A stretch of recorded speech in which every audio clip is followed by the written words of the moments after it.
حاجه ينزل يلا، اللي شايف نفسه ينزل يلا. تستحمل زي الفلان ده. انزل انزل يلا انزل. خش يا محمد ما تتكلمش مع حد. انزل خش يا محمد ما تتكلمش مع حد. انزل. ايه لا ما تنزلش ليه؟ ها؟ احنا ما بنخافش من حاجه. يلا اعمل صوره، اعمل فيديو. لا شكرا ما تصورها يلا. ها؟ يا ماما امك لايحه انا اجيبه لها 10. لو امك لايحه انا اجيبه لها 10.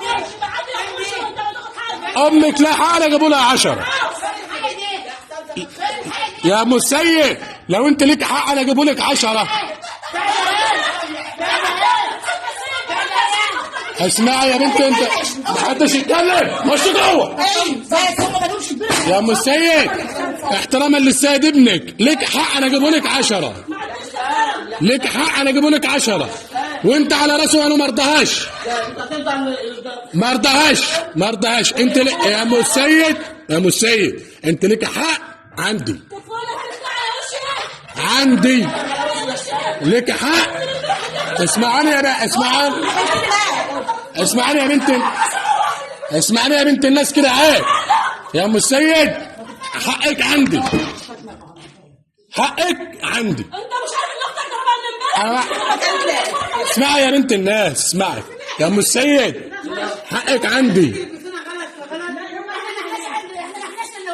يا سيد. لا اسمعي يا بنت يا ام السيد.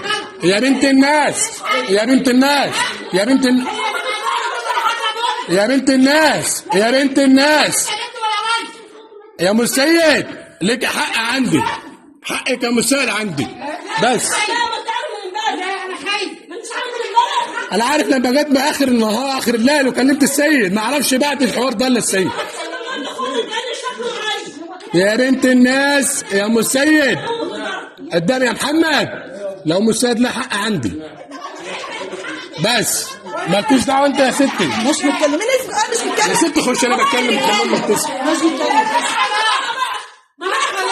نقعد. امك لها حق تاخده بس.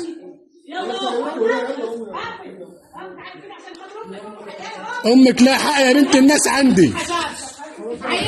خشي خلي امك تقفل الشباك ما تضيعش حقك.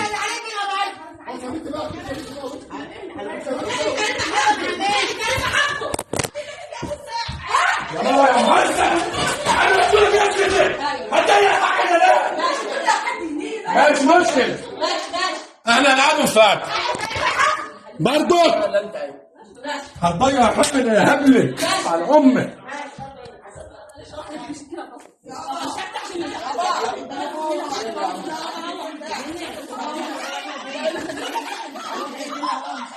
طب احنا عليهم متكلم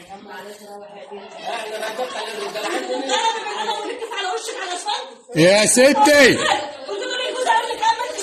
يا بنت الناس